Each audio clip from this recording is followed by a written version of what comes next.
Bouna ou un autre projet nous y attend, le projet intitulé Prévenir et répondre à l'extrémisme violent dans le corridor atlantique. Le PNUD a initié un renforcement des capacités techniques des acteurs des chaînes de valeur agricoles. La formation s'est tenue du 17 au 19 juillet dans la ville. L'objectif est de renforcer la résilience socio-économique de ces acteurs. Suivons le reportage de Alassane Ouattara.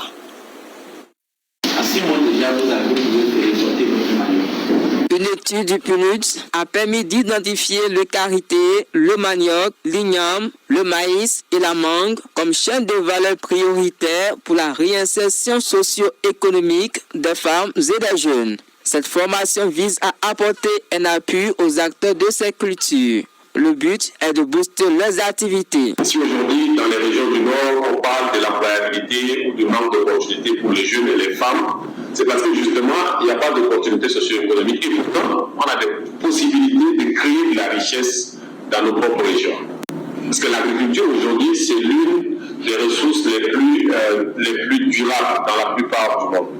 Et le Boukani, le Gontogo, le Folon, le Poro, la Bagoué disposent de ressources énormes, mais qui sont sous-exploitées. Les acteurs de ces chaînes de valeur ont été formés par les techniciens du ministère de l'Agriculture et de l'ANADER. La formation a été technique, théorique et pratique. Si vous avez un bon rendement, ça vous permet d'amortir vite ce que vous avez investi et d'améliorer vos conditions de vie. Mais si vous ignorez les techniques de production, c'est sûr que vous allez avoir des rendements qui ne seront pas à la hauteur et qui ne pourront pas vous permettre de pouvoir financer tout ce que vous avez engagé. Pendant ces 3 jours, les participants ont été outillés sur les techniques de production, de transformation et de commercialisation du manioc et du karité. On a appris que le manioc peut se cultiver partout en Côte d'Ivoire. On a appris encore qu'il y a plusieurs variétés de manioc.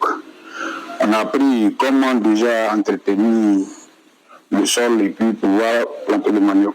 Ça peut aider beaucoup la jeunesse. Cette formation nous a vraiment appris beaucoup de choses au niveau de la culture du manioc.